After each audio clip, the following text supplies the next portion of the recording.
Friends, అందరూ ఎలా ఉన్నారు? ఈరోజు మీ అందరికీ వినాయక చవితి శుభాకాంక్షలు. ఈరోజు వినాయక చవితి కదా, అందుకే ఇవి గారెలు వేస్తున్నాను పూజ చేసుకోవడానికి. గారెలు ఎలా చేసుకోవాలో తెలుసా? తెలియకపోతే ఈ వీడియో తప్పనిసరిగా చూడండి. అందరూ చూస్తున్నారు కానీ ఎవరు కామెంట్ చేయట్లేదు, లైక్ కూడా చేయట్లేదు. మీకు ఆ వీడియోస్ నచ్చితే లైక్ చేయండి. మీకు ఏమైనా డౌట్స్ ఉన్నా, ఆ వంట ఎలా వచ్చిందో కింద కామెంట్ కూడా చేయండి. ఇప్పుడు నేను ఒక గ్లాస్ మినపప్పు తీసుకున్నాను. దాన్ని మిక్సీలో కానీ గ్రైండర్లో కానీ మెత్తగా పేస్ట్ చేసుకోండి. ఇందులోనే సాల్ట్ కూడా యాడ్ చేసుకోండి. బాగా బీట్ చేయాలి. బాగా బీట్ చేసుకున్నామంటే బాగా పొంగుతాయి. చూసారు కదా, బాగా బీట్ చేసుకున్నాను. ఇప్పుడు చిన్నగా ముందుగా ఒక పక్కనే వాటర్ పెట్టుకోండి. వాటర్లో చేయిలా అద్దుకున్నారంటే మీకు ఈజీగా అసలు అంటుకోకుండా వచ్చేస్తుంది. మీరు డైరెక్ట్గా ఇలా కూడా వేసుకోవచ్చు. నేనైతే ఇలాగే వేస్తాను. ఆకు పైన కట్ట పెట్టి వేయను. మనం డీప్ ఫ్రైకి ఆయిల్ పెట్టుకున్నాము. హీట్ అయిపోయింది. మొత్తం అన్నీ ఇలా వేస్తున్నాము.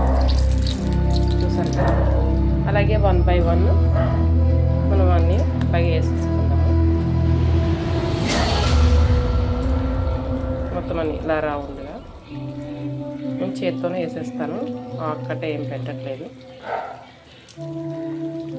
మొత్తం అన్నీ అలా యాడ్ చేసేసుకుందాము. చూసారు కదా, ఇలా మొత్తం అన్నీ యాడ్ చేసుకున్నాను. 1 by 1 రివర్స్ చేసుకోవాలి. ఇది మనం బెల్లం పాకంలో కూడా చేసుకోవచ్చు, లేకపోతే ఇలా కూడా వదిలేయచ్చు.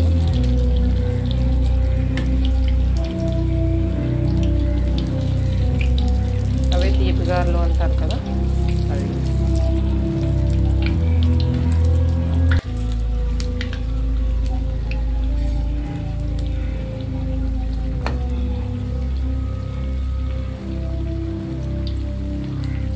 కొంచెం ఫ్రై అవుతాం ఇంకా. చూసారు కదా, ఫ్రై అయిపోయి కదా. ఇప్పుడు మనం తీసేసుకుందాం. ఇది పొట్టు మినపప్పే, అందువల్లే అంత మీకు మధ్యలో బ్లాక్గా కనిపిస్తున్నాయి కదా, అందువల్లనే. ఇప్పుడు ఇవన్నీ మనం సపరేట్గా ఒక ప్లేట్లోకి యాడ్ చేసేసుకుందాం. చూసారు కదా, ఇలా మొత్తం అన్నీ యాడ్ చేసుకుందాం. ఒక ప్లేట్లో తీసేసుకుందాం.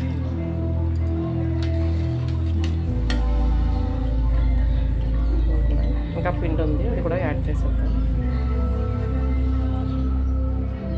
చూసారు కదా, మన మినపగారెలు తయారైపోయాయి. దీన్నే మనం బెల్లంలో కూడా వేసుకుంటే అవి బెల్లం గారెలు అవుతాయి. అది ఇంకొకసారి చేసి చూపిస్తాను. మీకు ఈ వీడియో నచ్చినట్టయితే మీరు కూడా ఒకసారి ట్రై చేయండి. ఏమైనా డౌట్స్ ఉంటే కూడా కామెంట్స్ చేయండి, మర్చిపోకండి. మీకు ఏమైనా రెసిపీస్ కావాలన్నా కూడా కామెంట్స్ చేయండి. చూసారు కదా, మరొకసారి మీ అందరికీ వినాయక చవితి శుభాకాంక్షలు.